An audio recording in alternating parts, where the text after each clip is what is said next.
I'd like to welcome everyone to the Marin Local Agency Formation Commission meeting. Recording in progress. Should I repeat that? This is a regular meeting and is April 9th, 2026, and it is 6:31.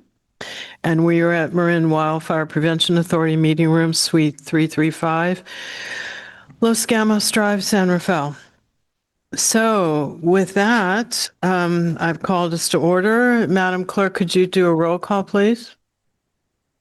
Chair Kohler, Oh, I'm here. Vice Chair Rodoni, Present. Commissioner Caius, Commissioner Lucan, Here. Commissioner Bordeaux, Here. Commissioner Murray, Here. Commissioner Chu, Here. Alternate Commissioner Hilliard, Here. Here. Alternate Commissioner Moulton Peters, Alternate Commissioner Farrock, Alternate Commissioner Smith. Here. We've met quorum.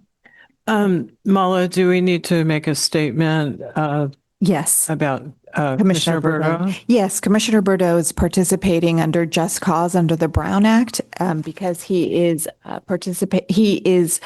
traveling while for another local agency that he works for. So he will be participating with his camera on for the entirety of the meeting. And I believe we have to ask him if there's anyone over 18 in the room with you, Commissioner Bordeaux. There is nobody in the room over 18 or anybody at all in the room with me. Okay, Great. thanks for joining us. Appreciate it.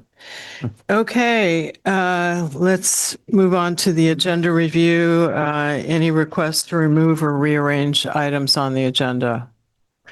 I see none.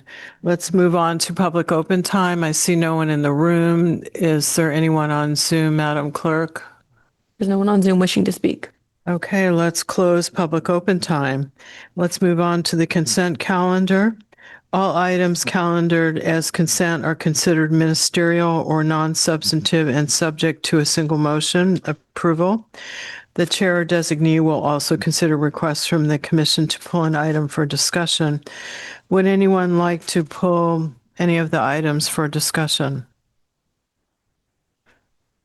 See none. Let's go out for public comment if there's anyone on Zoom. There's no one on Zoom. Okay, let's bring it back for a motion or possible deliberation. I'll move the consent calendar. I'll second. Okay, so that was Vice Chair Rodoni and second Commissioner Murray. And we'll need a roll call vote since one of our commissioners is remote. Please, Madam Clerk. Chair Kohler, Yes. Vice Chair Rodoni, Yes. Commissioner Caius, Yes. Commissioner Lucan, Yes. Commissioner Bordeaux, Aye. Commissioner Murray, Aye. Commissioner Chu. Aye. Motion passes. Great. Thank you all very much. We are just rolling through, which is something I know Commissioner Caius loves. Okay, let's, it's just for you. Public hearing. So now we're going to have a brief presentation on the Novato Region Municipal Service Review and Sphere of Influence update on the public draft. This is a hearing for the commission to review and make recommendations. The hearing will be continued to the next meeting. And Mala, should I open the public hearing now? Okay, so I'm opening the public hearing. And I think I'm turning this over to Jaron. Thank you, Chair Kohler. So this evening we have the public draft presentation of the Novato Area Municipal Service Review and Sphere of Influence update. This was released into the wild a couple of weeks ago. The agencies encompassed in this study are the City of Novato, Novato Fire Protection District, the Belmarin Keys Community Services District, and the Novato Sanitary District. I did not create a singular map for this presentation like I usually do, as all of these just lay right on top of each other and make just one big jumbled mess if you make a map for them. So no visual for that this evening. Before I jump right into recommendations and key findings, I just want to stress that these four agencies seem to be all incredibly strong. While granted, the city of Novato has recent documented fiscal stress that they are tackling, everything in that manner seems to be trending in the right direction. And I just want to say each of these agencies seem to be doing very, very well. So recommendations and key findings from this study. Novato Fire Protection District and Marinwood Community Services District explore a joint feasibility study, somewhat in the same vein as what Tiburon Fire and Belvedere are doing, looking for them to explore this possibility. Marinwood has expressed after the release of this draft, thanks for putting this in there. We'll see. We haven't received comment from the fire district as of yet. Just briefly, has the fire district at least contacted you to say they have an interest in pursuing this? In our discussions early on, they are open to exploration. Okay, well, that sounds good. Thank you. The next is to amend the Novato Sanitary District sphere of influence. This is actually going to be two separate recommendations. Right now, for some reason, prior to either my or Jason's times here, the southern area of Novato Sanitary District's SOI overlaps part of the Las Colinas Valley Sanitary District's actual jurisdictional boundary. I can't find any rhyme or reason as to why, but we are recommending that be amended. And then also there are two large parcels to the north of the sanitary district's current jurisdictional boundary that have been identified within the county's RHNA. And we are recommending that those be added to the sphere for possible development moving forward. Could you just tell us what RHMA stands for? My brain just died. Okay, but you said M. Otherwise, I know. And I just enunciate poorly. All right. So for those of you who aren't in cities or supervisors, it's regional housing needs assessment that we're all required to meet for our housing elements. Let's just let them go. The next one is to amend the city of Novato's sphere of influence to match their urban growth boundary, which also matches their jurisdictional boundary, to be more in line with what state government code is looking for a sphere of influence. And the city of Novato has had some systemic issues with specifically admin positions in recruiting and retention. We're recommending that they try to work collaboratively with some of the other larger public agencies that are surrounding them to see if they can come up with a shared services agreement that works for both of them to try to address some of those issues. The Belmarin Keys Community Services District is completely replacing their website, which I applaud as somebody who worked for the better part of a decade in a other three-person office in a small special district, knowing how hard website maintenance is in that type of setting. They're completely replacing their website. There are currently a couple of state mandated things that are missing from that website. They have assured us that when the new website launches, that will be included. We're recommending that they reach out to us once that happens so that we can verify that. And then finally, there over the past couple of years has been some disagreement between Belmarin Keys Community Services District and the County of Marin's Department of Public Works on whose responsibility storm drainage services within Belmarin Keys boundary is. Due to the fact that Belmarin Keys has never had as an active power storm drainage services, they cannot legally provide that service. It is a latent power, defaulting that service to the County of Marin. We believe that those two entities with this pretty straightforward information have the ability to handle that. Should they wish it, we can facilitate that further. The public comment period closes the end of the day, Friday, May 15th. The only official comments received thus far were technically from one agency because that agency is actually involved in this study with some minor language edits. We've also, like I said, had a response from Marin Community Services District just thanking us for adding this within the study. And comments and responses and edits are tracked and will be included in the final draft when it is approved and presented to you guys at that time. So any questions and feedback I would welcome from the commission at this time. I think Commissioner Murray had something.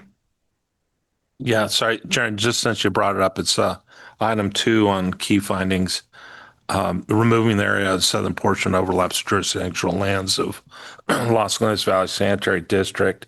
So I'm not sure what you can or can't find, but right now Las Colinas serves a mobile home park in Novato, as well as recycled water within the Hamilton area. So those may be, service issues that are the overlaps that you're finding, just that way. Yeah, and it is just strictly their sphere of influence that's overlapping that area. It's not jurisdictional at all. So we're just going to make that small edit within our maps.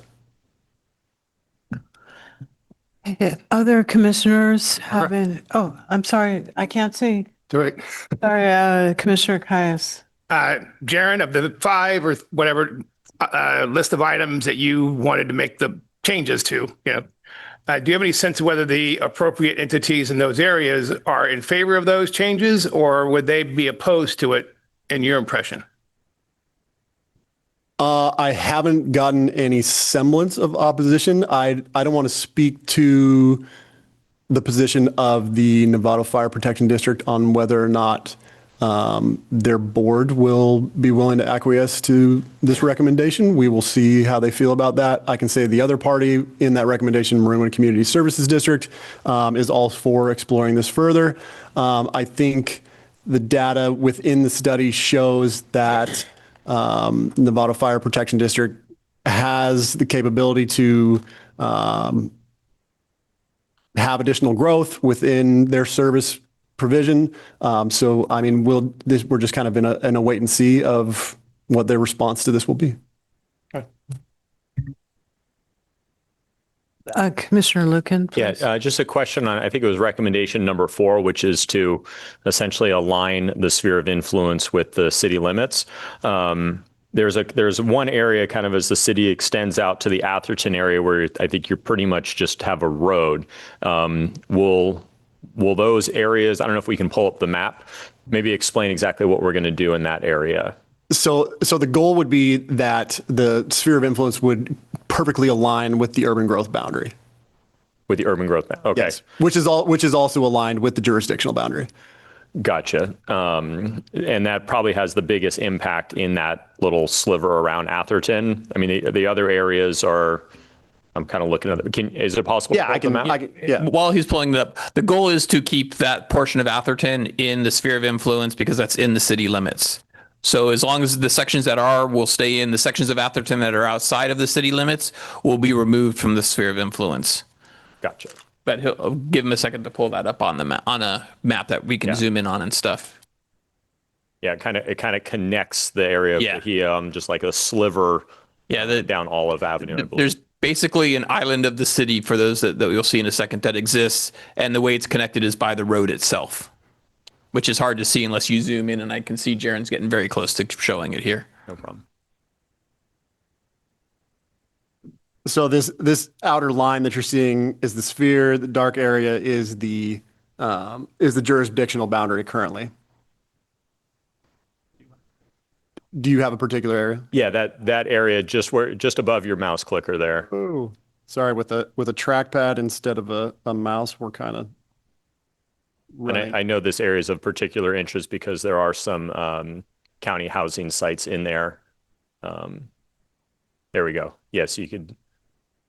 And I can also actually pull up the county housing sites for everybody. Okay, to see. the map you had up there was good. Just to look at that. Gotcha. So that dotted line there that's just north of Atherton Avenue is going to get pulled back to align with the purple. Correct. Gotcha.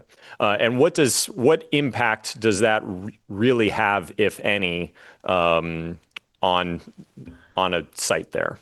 So the only impact that it kind of has, you've noticed we've recently gotten an application that was right in this very area.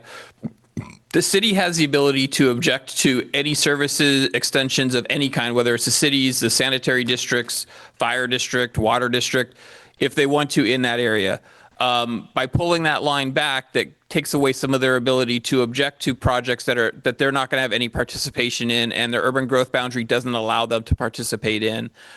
So what you do is you're basically cleaning up in some ways also some of our policies that exist where we say that, hey, if it's in your sphere of influence, you get a little bit more of a say in what goes on. But if you're not going to be able to issue permits to do anything for that parcel, should you have a say in that application is kind of the two-edged sword that you look at there. So what this will do is it'll help clean up any time in the future that someone wants to get into the sanitary district in that area. It makes it easier for LAFCo to move forward with it. We were able to move forward with the last one because we exempted our own policies on a sphere of influence, and so we exempted that. In the future, we won't have to have that exemption as part of our approval process. Gotcha. And are you worried that because the county put some housing sites there in your housing element, that the sphere of influence change could impact whether? No, the sphere of influence change won't change that. Yeah, I didn't think so. It'll really just change. I think in this point, we would then not consult with the city because it wouldn't be in the sphere. Right now, like the project we just did, they did send a letter. They objected because of their urban growth boundary, but it didn't really matter because an encroachment permit wasn't needed. Correct. And Yeah. we will still notify Novato of things occurring in that area because it is so close to city bound. We will notify if it's outside the sphere of influence, but the level that we take of comments that come in from the city gets lessened a little bit because they can't participate in the process of that application because they have no ability to issue permits for those parcels. Gotcha. But ultimately, whether we make this change or we don't, it really has zero impact Correct. within that area on a potential housing development. Correct. Okay. And that's what I want to clarify because I had gotten some questions from some members of the community about it. So I just want to get that on the record on that. So I appreciate you taking the time and zooming in on that section. Sorry, just so other members of the commission have a visual, these are the sites that have been identified within the housing element in the Novato area. Great. Thank you. Great comments. Quick question. Commissioner. Sharon, thank you for the presentation. Your first recommendation, if I remember right, is fairly similar to what we made for the San Rafael area and County of Marin, so that all of them hopefully will be talking is sort of the objective of this recommendation. Yes. Thank you. Just want to clarify that Jason and I tried to put San Rafael together with Marinwood, and we got a hard no from San Rafael. So this looks like another opportunity for something that might actually work out. Maybe things will change since they've had some leadership changes there, but we also reached out to council members in that area, hard no. So Commissioner Berto, did you have anything? I don't see your hand raised. Okay. All right. All right, we're good. We have no other questions here. Let's see if there's anybody on Zoom with questions or comments. We did have a member of the public join us on Zoom. If the member of the public wishes to make comment, if you can either turn your camera on or raise your hand, let us know that you're interested in making comment. Otherwise, we'll give them a few seconds here to hit their computer buttons. Otherwise, we can close public comment on this item.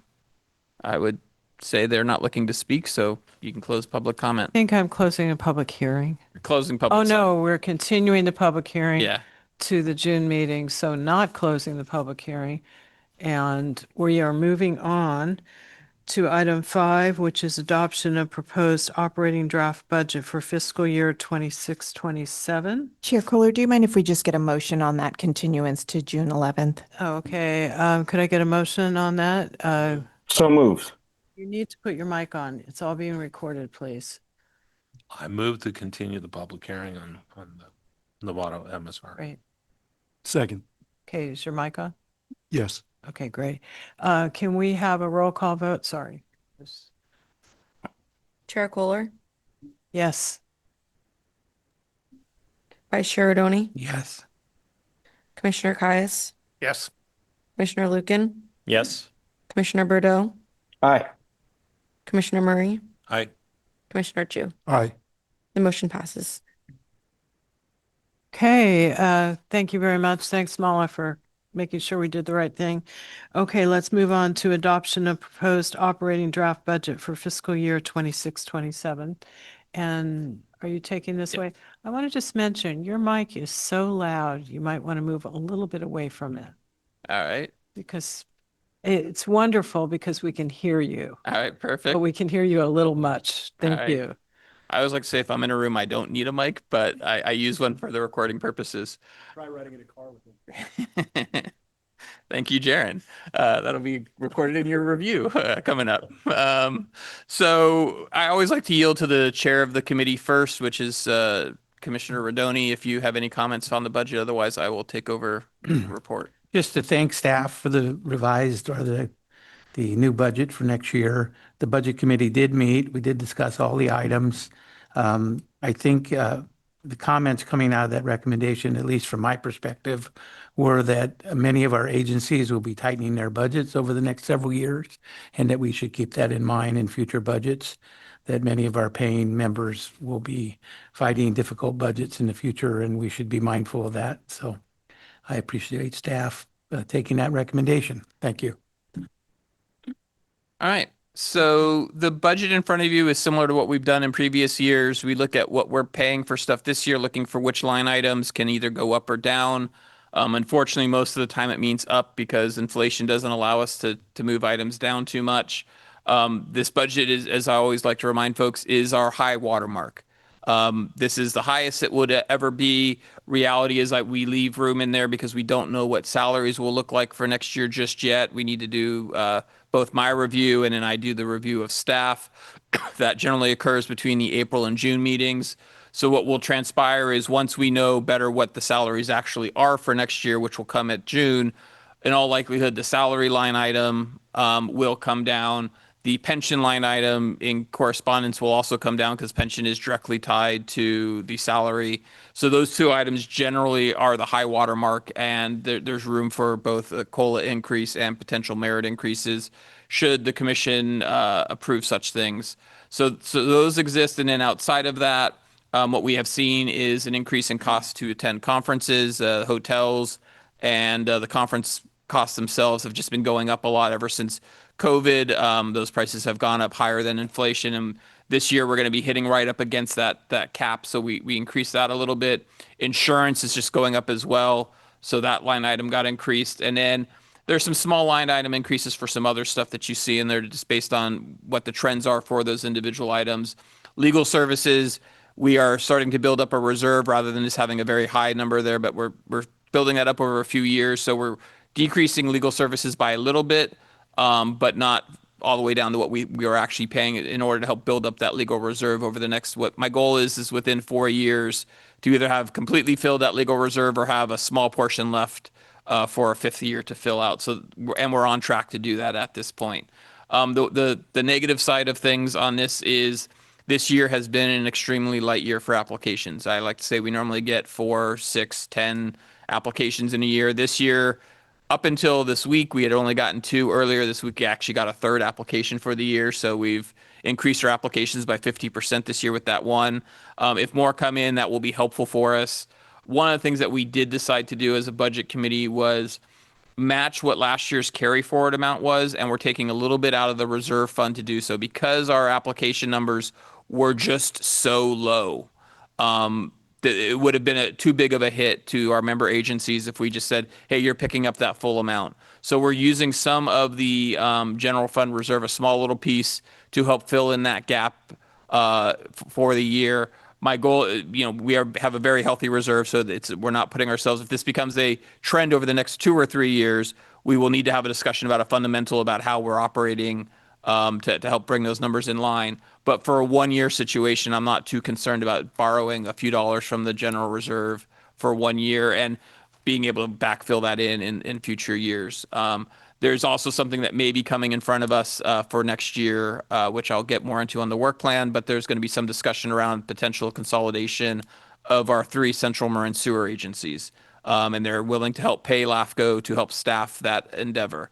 So we'll get more into that in there, but I wanted to mention that also might be another way to help backfill and get that reserve back to a healthy level next year, just naturally through some of the costs that we will share with that.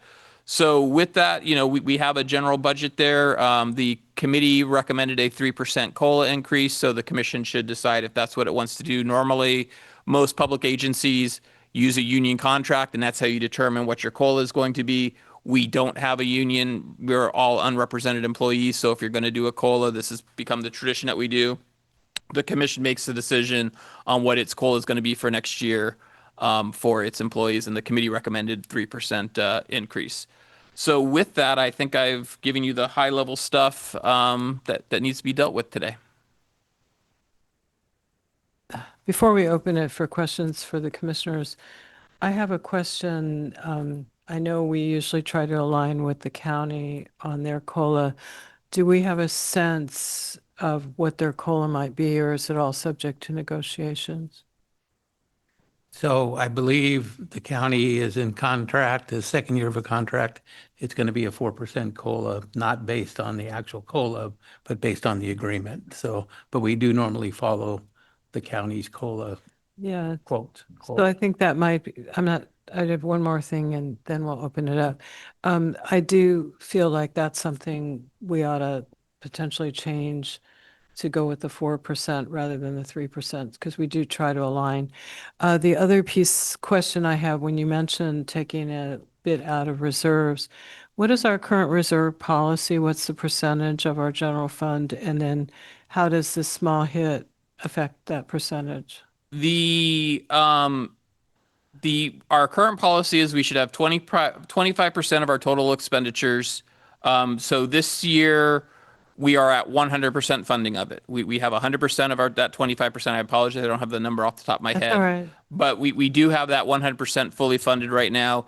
What we're looking at, and this is before I got the application and then factored in the application we got this week, we were looking at, I believe it was $26,000 would be taken out of that reserve. The reserve is like 165, 170, I believe. So we would reduce that down to the next year's amount that would be in the reserve would be 159, which is more than a healthy amount to have for an organization of our size in operation. Okay, and sorry for taking the liberty of asking those couple of things. So I think Commissioner Murray had a question. Yeah, so at the budget committee, I did research on the MSARA represented groups, and the range is 2.5% to 4%. So that's basically the basis that the subcommittee came up with, was the 3%, rather than the upper end of 4%. But it kind of split the difference. Okay. All right, Commissioner Chu. Yeah, if you look at the rolling 12 months on the Bureau of Labor Statistics cost of living, up to February, it's like Something like 2.6 yeah, or 2.7. yeah, right. So, right now, if you were to say it's 2.5 and we're at 3, on $445,000 of salary, that only represents about $2,200. So it's not a big dollar hit. And It's not a big dollar Dollar hit to hit. go up to 4%. yeah, even 4%, you'd be about 6,700. Okay. So if you even look at taking the cost of living to, say, the end of April, it's probably going to approach 3 anyway, the way things have been going. Okay, well, thank you. That's very helpful. Good, good comments. Other folks in the room have any questions? Commissioner Alberto, do you have anything? I don't see your hand raised, but I want to make sure I'm not missing you. Appreciate that. Nothing from me. Okay, and let's go to public comment and then we'll do deliberations or motion. We have no members of the public present in Zoom. Okay, and I just want to reiterate my suggestion that we go to a 4% COLA rather than the 3%. Otherwise, I know we heard one potential dissension, but just maybe shaking of heads where people feel or comment? Yeah, thank you, Barbara, if I may. Of I course. can support that because we have actually always followed the county. But remembering in times when the county contract doesn't meet the current COLA, you'd be stuck with that too. So if it's current COLA is 4% and the county's only paying 3%, that's what we would adopt. So there's a trade-off Okay, in but- following that guideline. But you're okay with? I'm okay with it. All right. Commissioner Lucan? Yeah, and I would just add, just because I pulled it up because it is available on the county's website. When we say match the county, there are multiple bargaining groups at the Right. county. They're usually the same. For 2026, which is sort of mid-year for our agreement, the majority of them are at 4%, and then 4 of the groups are at 3.75. For a variety of other things that they negotiated. We're in negotiations with one group right now that wasn't a part of this last group, so their COLA could be different. We don't know yet. But I think, not just saying for the record, we're going to match the county because that's a little ambiguous, but saying we're going to do 4%, which I support. Just so you're, when we say match the county, we're normally referring to the positions that our positions used to be a part of, which is Represented. it's a combination. There's the unrepresented, and then there's, I forget what the name of the group is, but it used to be SEIU, but they changed to something else. MAPE. MAPE, yes, thank Okay. you. Those two are the two that we used to have positions actually physically in the county system with. So those are the two that we kind of look to for who we are. We're not the social, we're not the fire and police, so we tend to ignore all those altogether. Yeah. So based on that, unrepresented is 4%, and MAPE is in negotiations right now. Okay. Okay, well, thank you for that feedback. Anyone else? I see none. So I would like someone to make a motion, including the 4% COLA potentially. Making one change from the recommendation. Does anybody want to? Yeah. Okay, we need you to talk into the mic. I'll make the proposal for 4% COLA. and approving the But you budget. also approve the budget. Yep. Okay, Second. you need your mic on, please. It's on. Oh, great. Okay, so we have, I'm losing it. Commissioner Caius, and then Commissioner Murray was second, and roll call vote, please, Madam Clerk. Chair Kohler, Yes. Vice Chair Rodoni, Yes. Commissioner Caius, Yes. Commissioner Lucan, Yes. Commissioner Bordeaux, Aye. Commissioner Murray. Aye. Commissioner Chu. Aye. The motion passes. Great. Okay, we are moving on to item 6, which is update and discussion on Cal LAFCO related matters, including Marin LAFCO membership with Cal LAFCO. And I think take it away, Sure. Jason. Thank you. So we had a very long, lengthy discussion at our last meeting about Cal LAFCO, what it's done over the last year. So I'm going to refer you back to that for the comments to keep this meeting moving forward. The things that have occurred since the last meeting, Los Angeles LAFCO, who was one of the LAFCOs that left last year, has said they're returning. Unfortunately, I found out yesterday that Fresno LAFCO has decided not to include Cal LAFCO membership dues in its budget, which is a pretty clear indication to me that they will be leaving Cal LAFCO. They have not formally announced that yet, but that's what I've heard has occurred from people very knowledgeable on the situation. There are a couple of other LAFCOs that may rejoin, but there's no firm commitment yet from them. As far as other activities go, the board, Cal LAFCO board had a retreat and a meeting in February after ours. You may recall at the last meeting that the interim executive director for Cal LAFCO made a comment when we said, hey, we want to talk about dues and get a due structure system going. Unfortunately, that was not agendized when Regional Officer Serrano, who was also part of our meeting, in 2 different motions on 2 different topics, that were semi-related to this, tried to get them to create a committee. They decided not to, but rather come back at their May board meeting to have a discussion about possibly creating a dues restructuring committee.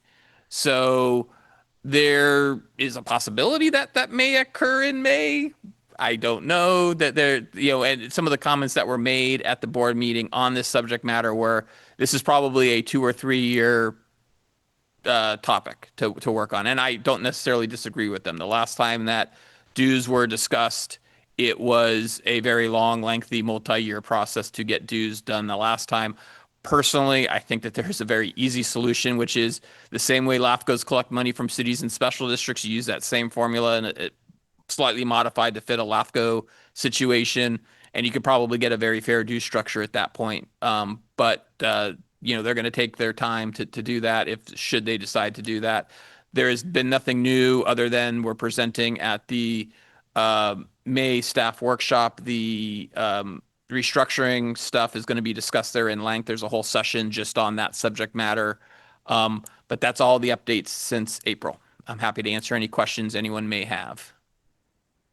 Just quickly, when will we have to pay dues? Is it June? Technically speaking, dues are due July 1st. You technically have 60 days after there to actually submit to stay in good standing. If we were leaving, I would not want to use what our neighbors to the north did last year, which was they let the 60 days lapse and then they decided, oh, I guess we're not members anymore. Yeah, I don't think we would be in that business. Okay, commissioners have any questions? Commissioner Murray? Just Jason, did Sonoma decide to rejoin? Or are they still? I've heard rumors that they may be rejoining, but I've gotten nothing concrete out of them directly or heard anything directly from them. Same with Napa. I've heard both of them may be returning, but nothing firm has been done at this point. Okay, other commissioners? I just want to ask, we haven't, the progress that was kind of committed to us, at least putting something on the agenda when I specifically asked about doing that, didn't happen. That's of concern. I mean, I think you have added a lot of value to the discussion at Cal LAFCo. I personally would rather that we wait till the June meeting to make a final decision. And I don't think just because Cal LAFCo is doing their budget right now, it's our little $5,000 or $6,000 is not going to change their budget significantly. So I'd rather, after the May meeting, maybe there'll be something, but I don't think it's the right time for us to make that decision, but I don't know what my fellow commissioners feel. I don't see, Commissioner Chu. Yeah, I guess if we're going to wait a meeting to discuss it, one of the things we can think about is, they being Cal LAFCO providing enough benefit for us to want to stay with the uncertainty of not knowing what the due structure is going to be. It's almost like the problem was self-inflicted and now they're expecting us to absorb, the difference. Yeah, and do you have something on that, Jason, that you want to add? I mean, I think, why don't we talk about that in June potentially? I think we just tee that up. I mean, I think the legislative work, which finally came back after they took that away, has been beneficial. It's not a really active group. I think, based on associations I've been part of that represent other agencies like, Cal Cities, CSEA, CAPCOA, which represents all the air districts. But I think maybe at the June meeting, unless folks want to make a decision now and say we're out, maybe bringing us what the benefits are, kind of a cost benefit against the dues. What do you think? Yeah, I'm happy to do whatever the commission requests. I'm fine with waiting till June, but it's just one of those things that when we get to the point we make a decision that we have enough information to do it upon the merits of staying or not, and it would be purely an economic cost benefit. Okay. We may not get the fine tuning that you're used to, but I think let's see what we get. Commissioner Murray, did you have something? No, just Commissioner Chu had mentioned it. Wait till June. I think we could see how things change between now and Okay. then. And they may not. Alternate Commissioner Hilliard? I just have a series of questions here. So originally, I thought that you were all the core group working on improving Cal LAFCO, surveyed the groups that were staying and leaving, got some information back from them. There are probably only 3 or 4 people who are working on this revision, and it seems we're moving further away from something. And so so I thought that there was kind of an impetus for, here we are, we have this information, and now we're going to look at the structure as it is and see if we can revise the structure. And then, of course, included with that is creating a dues structure. And it seems that it's being pushed out and pushed out. And my question is that due to the lack of the number of executive officers involved who are trying to salvage this? I don't think it's a lack of executive officers. I think there is some disagreement on what should be done. A lot of people say, yes, something should be done, but agreeing on what that something is wide. There are wide parts. There's some people saying the current regional structure works just fine. No reason to change it. Others that say this regional structure is broken. It needs to be fixed. We're in that it's broken. It needs to be fixed group. And so trying to get, at this point, what is about 50 LAFCOs to come together and agree on something, try and get 50 people in a room and get them all to agree on the same thing when it's various viewpoints from across the entire state, that's hard to do. That is a very difficult task to do. And the question is, will Cal LAFCO come to that point where it can come to an agreement on what changes need to occur? If changes don't occur, I don't think our needs are necessarily being met. If changes do occur, then ours do. But then others might say, well, you changed too much and we don't want to be here anymore, which, you get into this whole problem of both sides having issues. So it's a difficult thing to resolve. These are not easy tasks to take. They took the easy tasks and they resolved most of the operational stuff. A lot of the operational stuff is fixed now. It's the two big items that are left on our list, at least, which is dues structure and the regional makeup and how that works. And those two need to be changed for it to be better functioning for us as Marin LAFCO. At least that's been the opinion of the past membership of this board has said we need to see changes to those two. So I've represented those changes as we've tried to move things forward. It's not an easy thing to do. Don't get a lot of work is being done behind the scenes, as much work as can be done. The EEOs are doing their best to try and resolve this that are working on this problem. It's just a very, very difficult thing to resolve. Thanks for clarifying it. I understand. It's just, what's the benefit for us? And it looks like we're going to get that teed up. Vice Chair Rodoni? Yeah, Jason, it might be good. First of all, I'm fine with waiting till June to see if there's some things achieved that we've asked to be achieved. But also, perhaps we should analyze what other cost savings or costs we might have if we're not a member. For example, do we have to pay more to go to conferences if we choose to go to conferences, for hotels, for membership? So what's the other cost that we might have to absorb if we are not a member?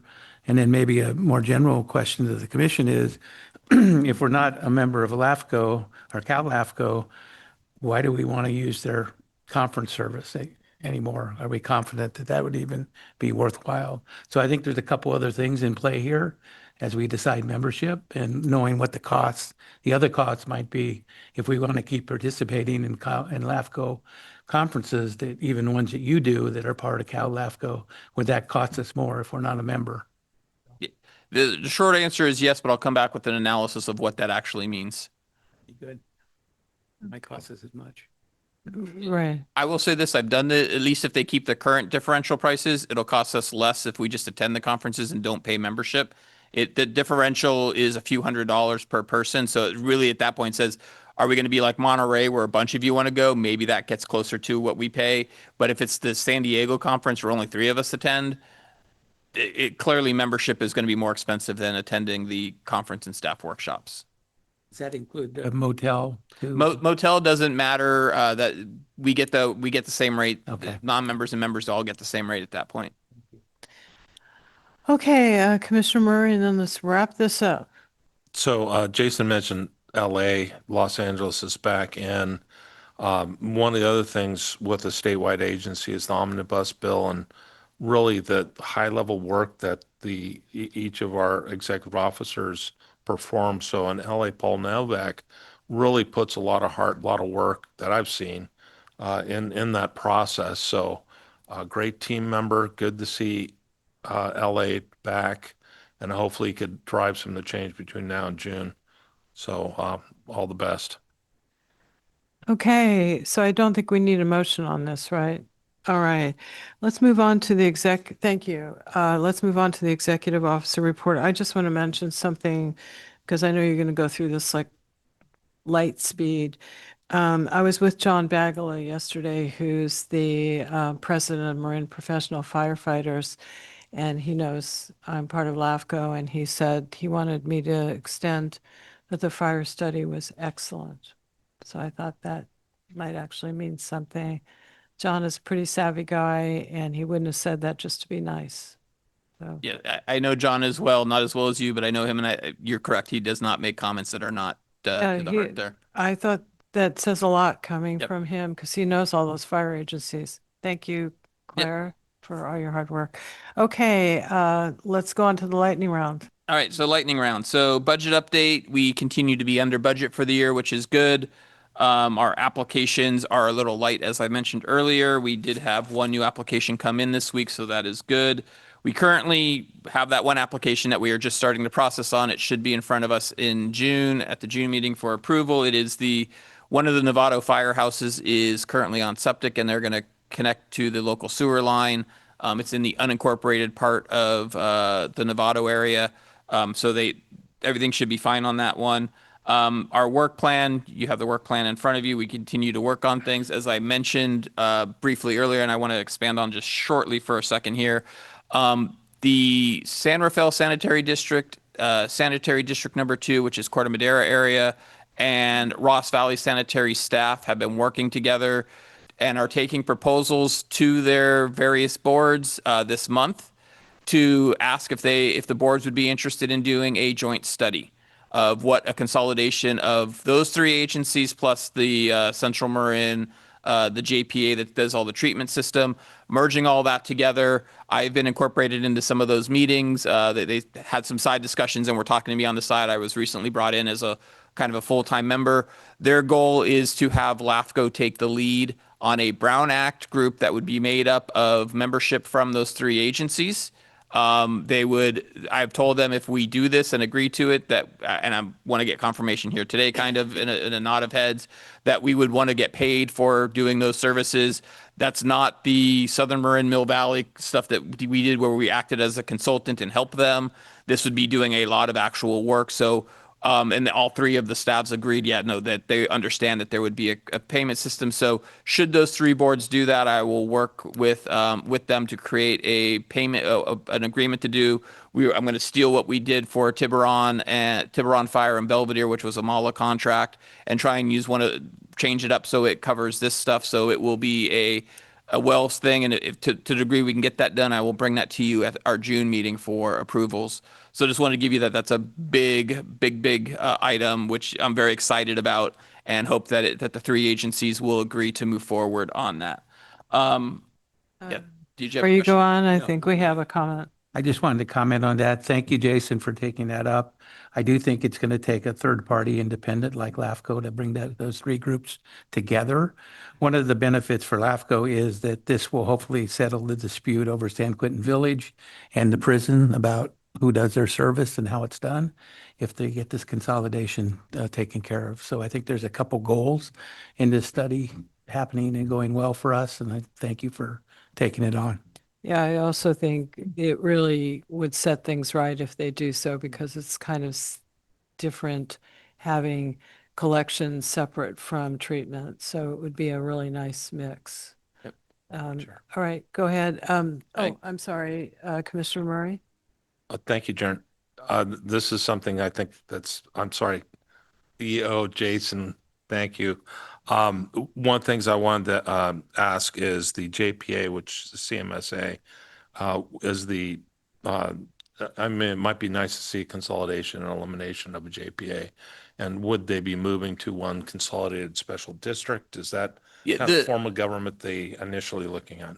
Clearly, a lot of research and study needs to occur before I can formally answer that question, but I think the underlying goal is create one large agency that covers all of that. That also, I've already told them, I want to throw in the prison. I want to throw San Quentin Village into this. Is there anything else along the fringes that we need to add in? Like let's do one big thing, put everyone together. If we can get everyone to an agreement on it, the JPA in some ways is the easier part. If everyone else agrees to it, guess what? The JPA automatically gets sucked in because the JPA members are consolidating. And so that naturally will occur if all three agencies can come together and create one large collection and at that point then treatment system.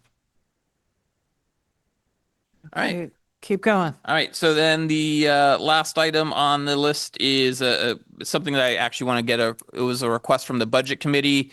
We have not done in a very long time. 2020 was the last time we did a review of legal services. And there was a request from the budget committee. Do we want to do one again?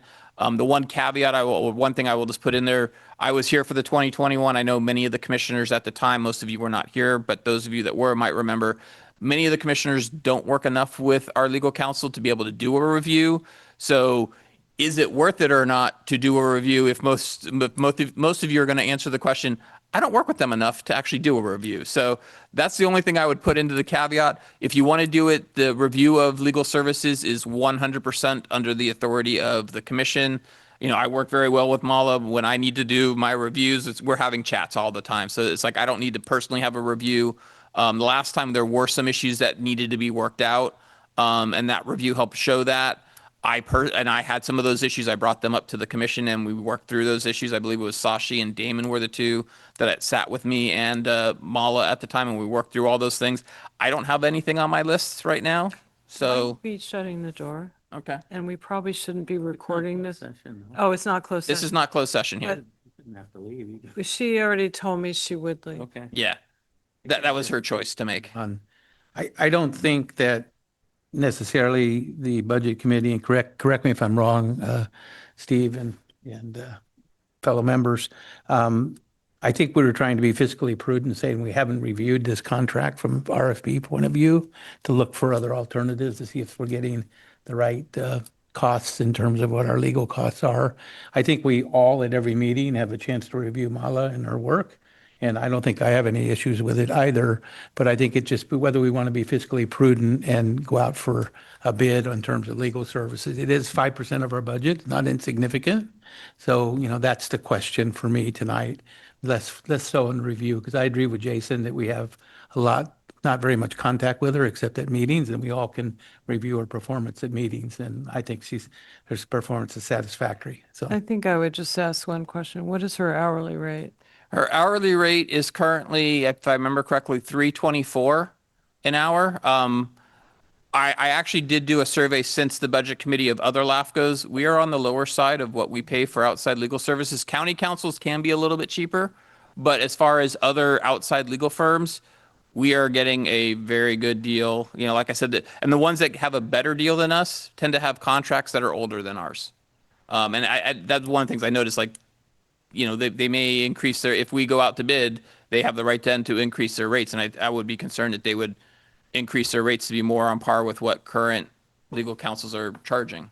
I just want to say, we were using BBK for our town, and they started raising the rates, and our primary town attorney went out on her own so she could keep it lower. But I do want to say this is different than paying a town attorney where you get a reduced rate.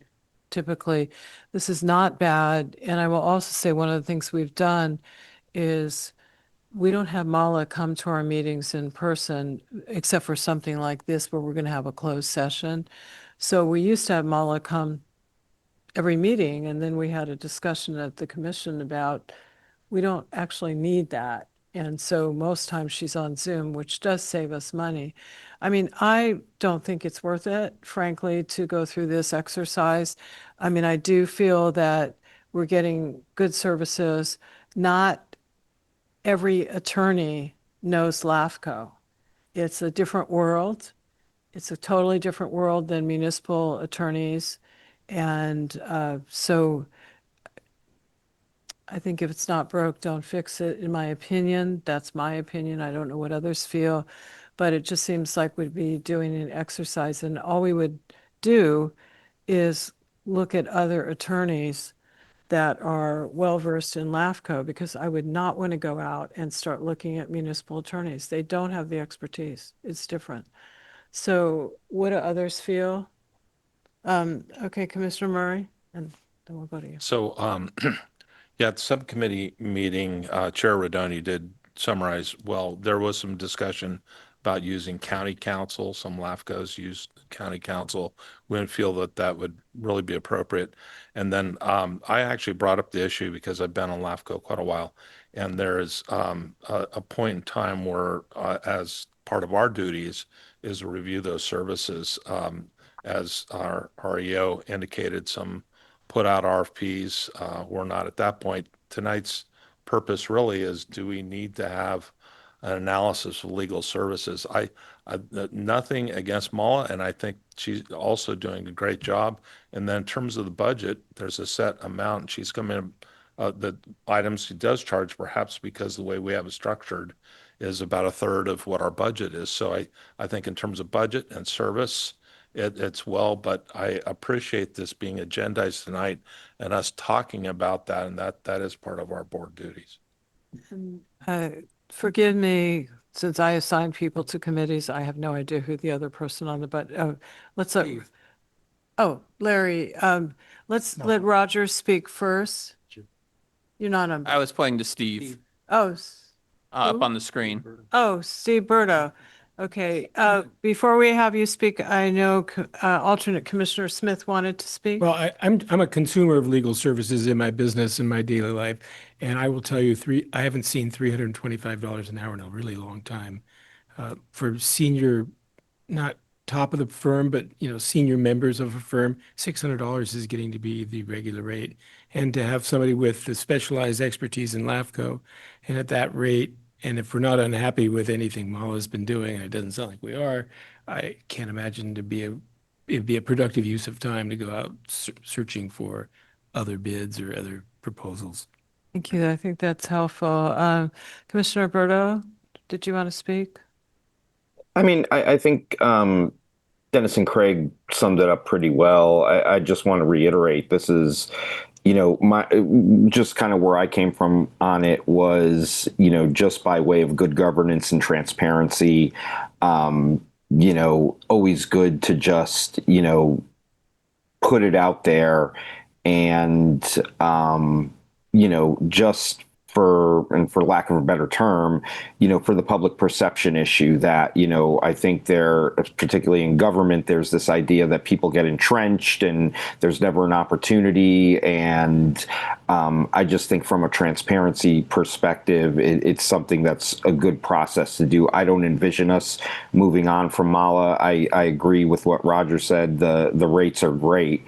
I don't look at it as frivolous work for staff because, again, from a public perception standpoint, it really shows that, we're a body who's not just looking to, rubber stamp stuff or anything like that. We want to take a look at things. And so I don't think there's anything wrong with that. I guess my question is, I personally don't think doing an RFP is the way to go. I think that's a lot of work. And you would only send it to firms that have expertise in LAFCO. Rather than doing that, Jason is familiar with the firms. They show up at Cal LAFCO. There's very few that have specific expertise in LAFCO. Do you want him to take a look at who those attorneys are and what their fees are? I mean, I don't think this is a huge problem, and I don't feel that this board or this commission is lacking in trying to do the right thing and being transparent. So I guess I'm asking, maybe I would ask the chair, were you thinking of an RFP? No, I'll be happy with whatever the commission decides. We've done our fiduciary duty by recommending that it would be proper to do another request for proposal, just because that's what penalty government does. But if this board commission decides that they want to stick with the course, well, I think my committee is quite okay with that. I would just mention that, and Jason and I don't agree with this, but I was there for 10 years and county council did a really fine job representing us here at LAFCO. There's no question in my mind that it worked well. and they have expertise on their staff. They build firewalls between people when it's necessary. So they are an option. Should we go out? I think they might be interested in giving a proposal, and they generally are a little bit less. But again, if this commission decides that we should stick the course, I'm fine. We've done our duty as a budget committee saying you should look at this. And if you decide not to, I think it's appropriate. If I can just interrupt you real quickly, I'm going to channel my inner legal counsel, which I am not. I think we're starting to get off of the subject matter on the agenda. I think an RFP discussion needs to have it be agendized differently than what I agendized here. I agendized a review. And so I want to keep us more to that. Do we want to do a review or not? And from that review, maybe that then says we do an RFP and we come back with an agenda item later if we wanted to do an RFP. Here's what I would suggest is we already talked about we don't need to do a performance evaluation. I want to hear from Commissioner Caius, who's been on here. I tend to agree with what I think it was Eric was saying, maybe it was Steve. I don't think we need to do this right now. It's, we're happy with what Mala's doing. I think we've expressed the interest to be open and above board with what we're doing with our legal counsel. I don't see there's a need to do this right now. Okay. That making sense. And thank you, Commissioner Luca. Yeah, I think it was somebody else who would say that because I hadn't chimed in yet. I hear what my fellow commissioners are saying. I appreciate the recommendation of the subcommittee. I would normally defer to them because they had the opportunity to sit and discuss this a little more in depth.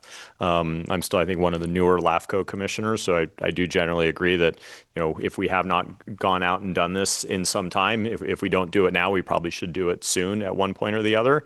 I'm not have real strong feelings one way or the other.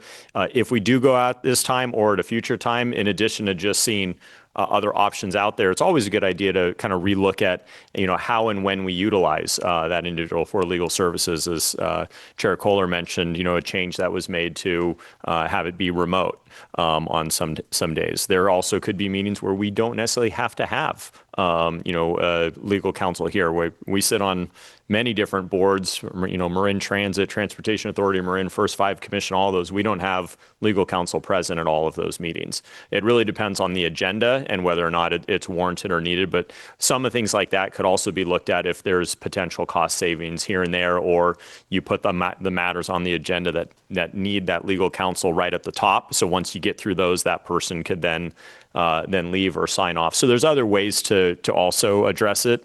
I just throw that out there. If or when we do go out, it'd be a good idea to look at all of those options as well. And I just want to mention, I think Jason, and I think those are good points. The way this is agendized is really talking about performance evaluation for Mala, not where we've gone, which is more to RFP discussion. So I think what I would suggest, and then we'll hear from alternate Commissioner Hilliard, as long as we're on what the agenda item is that maybe at the June meeting, you put this on about potential RFP or looking at other legal services, because I think what I've heard is we don't feel a need for a performance evaluation, but I'm hearing a different approach. So alternate Commissioner Hilliard, and then we'll wrap this up.